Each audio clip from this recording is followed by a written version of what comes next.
नमस्कार. आजच्या भागाला जर शॉर्टमध्ये एक्सप्लेन करायला जाऊ तर वल्लरी पहिले तिच्या लहानपणाबद्दल, तिचे आनंदी क्षण हे सगळं सांगते आणि त्यानंतर ती अजून पास्टमध्ये जाते आणि ती नर्मदावरती आणि लालीवरती अटकते. कारण की डॉक्टरांचा असा संशय आहे का हे सगळं पुनर्जन्म आहे. सगळे त्याच्यामध्ये थोडं पॅनिक होतात आणि तिथे ना एक कावळा सुद्धा आलेला असतो आणि ते बघून सगळ्यांची थोडीशी अजूनच गोष्ट फिरलेली असते की हे सगळं काय आहे. वल्लरी खूप प्रयत्न करून सुद्धा या सगळ्यातून निघत नसते. चला बघूया डिटेलमध्ये आजच्या एपिसोडमध्ये काय काय घडले. नमस्कार. आजच्या भागात आपण बघणार आहोत वल्लरीकडे खूप खुश असते तेव्हा ती म्हणते माझ्या आयुष्यामध्ये खूप छान छान सण झाले. तेव्हा डॉक्टर म्हणायला लागतात आता जरा तुम्ही तुमच्या लहानपणामध्ये जा आणि त्याच्यामध्ये तुमच्याबरोबर काय चांगलं झालं ते सुद्धा मला सांगा, म्हणजे कसं मलाही सगळं समजेल. तेव्हा त्या म्हणायला लागते की मला पहिले ना मी 12वीला जेव्हा पास झाली तेव्हा मी जिल्ह्यामध्ये पहिली आली होती. तात्या बघा ना मी पहिली आली आहे, मी किती मस्त काम केलं ना. त्यानंतर तिला अजून काही गोष्टी आठवतात. डॉक्टर म्हणायला लागतात आता याच्याहून थोड्या लहानपणी जा आणि मला सांगा की तुम्हाला अजून काय आठवतं. तेव्हा वल्लरी म्हणते मला आठवतंय ना की लहानपणी तात्यांनी माझ्यासाठी एक फ्रॉक आणला होता. तात्या मला ती बाहुली सुद्धा हवी आहे.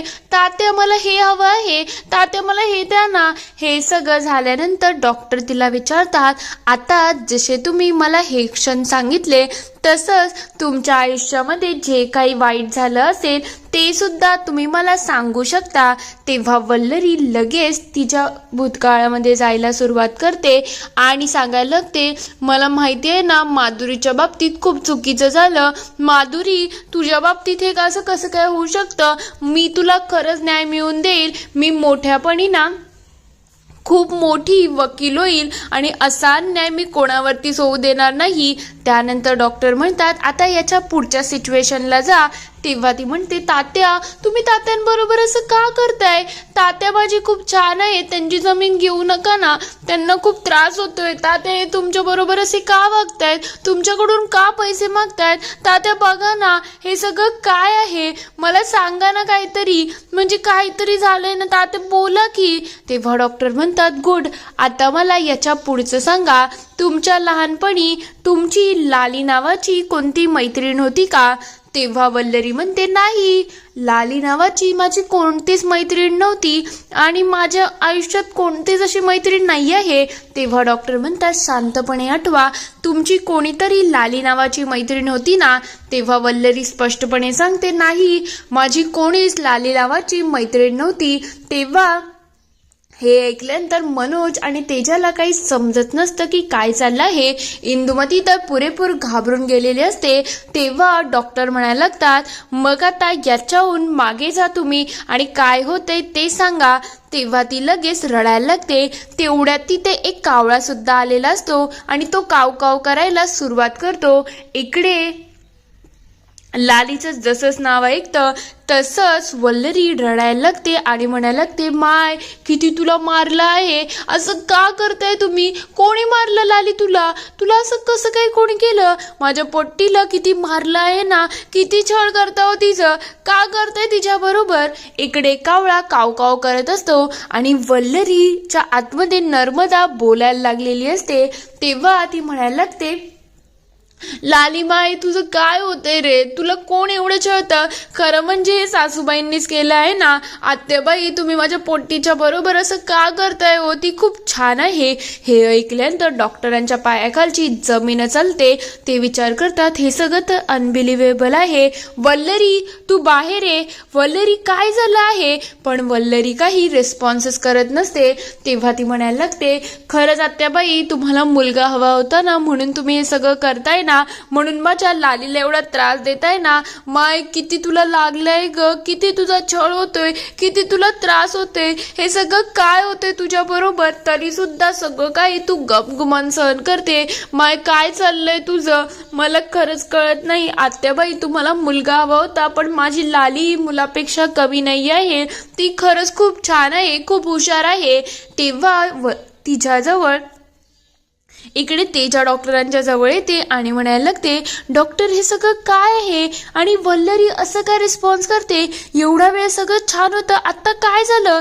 तेव्हा डॉक्टर म्हणतात, शांत व्हा तुम्ही, मला माझं काम करू द्या, मी बघतोय काय चाललं आहे. इकडे इंदुमती ही खूप घाबरलेली असते, पण वल्लरी आणि नर्मदा काही वेगळ्याच होत नसतात. डॉक्टर म्हणायला लागतात, वल्लरी तुम्ही स्वतःला सावरायला हवं, तुम्ही पुन्हा वापस या, हे सगळं जे चाललं आहे ते चुकीचं आहे, तुम्ही वापस या.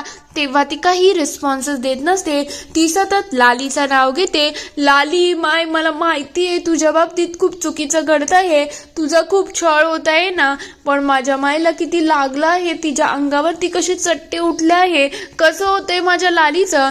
तेवढ्या डॉक्टर म्हणतात, वल्लरी तू स्ट्रॉंग आहे, तुला आता या सगळ्यातून बाहेर यायचं आहे, लवकरच माझा आवाज ऐक आणि प्लीज ऐक लवकर, मी तुला काय सांगतोय, तू बाहेर ये या सगळ्यातून, मी तुला काउंटडाऊन देतोय आणि त्याच्या हिशोबाने तुला वागायचं आहे. मी तुला 10 पर्यंत बोलेल आणि तुला या सगळ्या गोष्टीतून बाहेर यायचं आहे. 1 2 3 4 ते उलट काउंटडाऊन सुरू करतात. 10 9 8 7 6 5 4 3 2 1. हे सगळं झाल्यानंतर सुद्धा नर्मदा काही ऐकत नसते. ती म्हणायला लागते, लाली माय लाली, काय होतंय तुला, किती त्रास होतोय तुझा. डॉक्टरांच्या पायाखालची जमीन चालते की हे सगळं काय चाललं आहे. इकडे वल्लरी धडाधडा लालीचं नाव घेऊन रडायला लागलेली असते. लाली लाली, काय होतंय तुला, लाली तुझ्या बरोबर किती त्रास होतोय. डॉक्टर इकडे म्हणायला लागतात, वल्लरी तुला बाहेर यायचं आहे, ऐक जरा ऐक, तुला या सगळ्यातून बाहेर यायचं आहे, हे सगळं जे होतंय ना ते चुकीचं होत आहे, लवकर तुला तुझ्या प्रेझेंटमध्ये यायचं आहे, तू येऊ शकते, हिम्मत कर, तू या सगळ्यातून बाहेर निघू शकते. इकडे कावळा कावकाव करत असतो आणि इंदुमती त्याला हकलण्याचा प्रयत्न करत असते. तेवढ्यात डॉक्टर म्हणायला लागतात की तू बाहेर ये, वल्लरी ऐक माझं, प्लीज ऐक, काहीतरी कर आणि बाहेर ये. पण वल्लरी काही नर्मदाचं अंग सोडत नसते. तेव्हा ती म्हणते की माय काय करू ग मी तुझ्यासाठी, कसं तुला जपू, काय करू, मला काय कळतच नाही आहे, माय काय चाललंय तुझ्या बरोबर, असं का होतंय तुझ्या बरोबर. ती अक्षरशः रडवानी झालेली असते. तेवढ्यात मनोज तिच्या जवळ येतो आणि तिला सावरण्याचा प्रयत्न करत असतो. तेव्हा डॉक्टर म्हणतात, नाही, तिला कोणी टच करू नका. इकडे लगेच इंदुमती म्हणायला लागते, काय चाललं आहे, हा अपशकुनी कावळा सुद्धा इथे चालला आहे आणि यांचंही काय सपत नाही. इकडे वल्लरी खूप धसत रडत असते. मनोज जोरजोरात हाका मारतो, वल्लरी ऐक ना ग, वल्लरी ये ना बाहेर.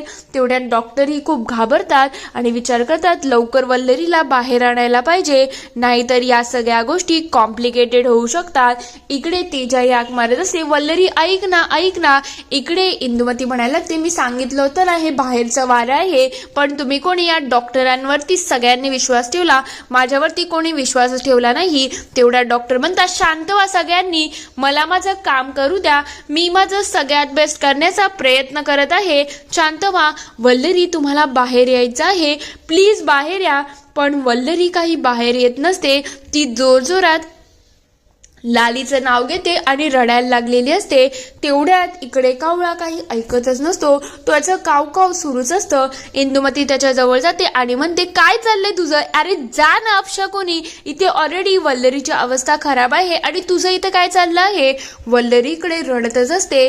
तेव्हा डॉक्टर म्हणायला लागतात, मला काहीतरी करायला पाहिजे, काहीतरी व्हायला पाहिजे. तेव्हा मनोज म्हणायला लागतो, डॉक्टर काहीही करा आणि वल्लरीला वापस आणा, ही नर्मदा का त्याच्यातून जात नाही.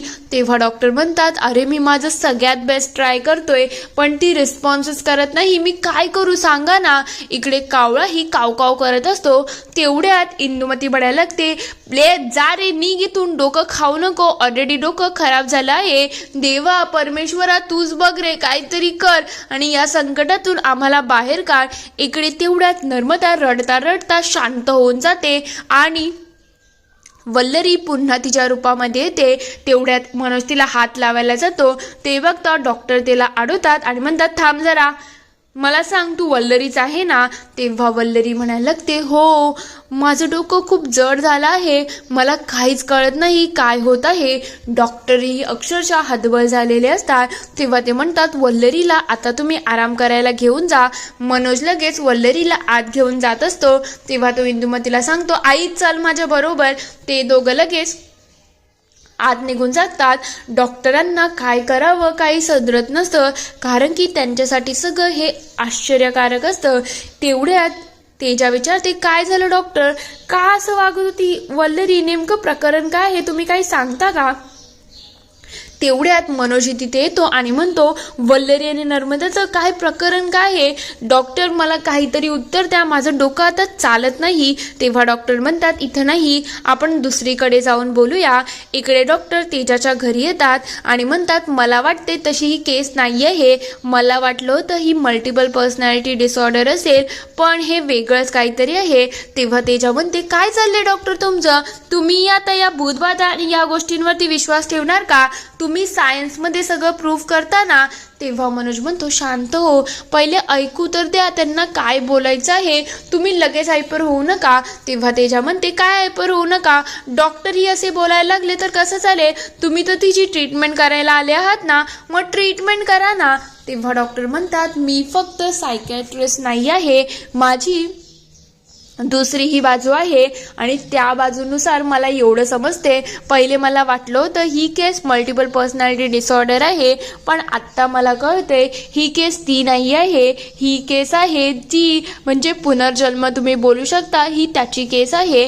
कारण की एवढा वेळ वल्लरी तिच्याच रूपामध्ये होती आणि जोपर्यंत आपण नर्मदाचं नाव घेत नाही ना तोपर्यंत ती येण्याचा काही संबंधच येत नाही. आणि वल्लरीला तुम्ही जर ऑब्झर्व केलं नसेल तर वल्लरीला जेव्हा मी तिच्या भूतकाळात जायला लावलं आणि जसंच मी लालीचं नाव घेतलं ना तसंच ती ट्रिगर होत होती आणि लालीची तिला आठवण येत होती. तुम्हाला आठवतंय का ती एक गोष्ट म्हणाली, लाली तिची मुलगी आहे, काल सुद्धा ती तेच म्हणाली होती आणि आज सुद्धा तेच म्हणाली आहे. म्हणजे मला तरी वाटते ही पुनर्जन्माची केस आहे आणि जेवढं वाटते तेवढी केस साधी सरळ नाहीच आहे. कारण की या केस जितक्या वाटतात तेवढ्या सोप्या नसतात आणि त्याच्याचमुळे हे सगळं घडत आहे. मला असं वाटते या सगळ्यामधून आपल्याला काही ना काही नक्कीच ट्रीटमेंट करायला लागेल आणि तेव्हाच याच्यातून मार्ग निघू शकतो. इथे हा एपिसोड संपतो. पुढील भागात आपण बघणार आहोत इकडे मनोज महेंद्रला सांगत असतो, तू घरी जा आणि अण्णांचं जे काही चाललं आहे त्याच्याकडे लक्ष दे. तो लगेच घरी जायला लागतो. इकडे अण्णा हवन करायला सुरुवात करतात. तेवढ्यात लाली त्यांच्या मध्ये मध्ये येते आणि जे काही ते माचिसने पेटवण्याचा प्रयत्न करत असतात लाली ते सगळं फू मारून उडवत असते. तेवढ्यात अण्णा म्हणायला लागतात, एक काम कर, आत्ताच्या आत्ता सगळ्यांना फोन कर आणि सगळ्यांना घरी लवकरात लवकर बोलून घे. महेंद्र लगेच सगळ्यांना फोन करायला जातो पण कोणाचा फोनच लागत नसतो. ते बघता अण्णा खूप घाबरून जातात की आता काहीतरी घडत आहे. आणि दुसरीकडे वल्लरीमध्ये नर्मदा आलेली असते.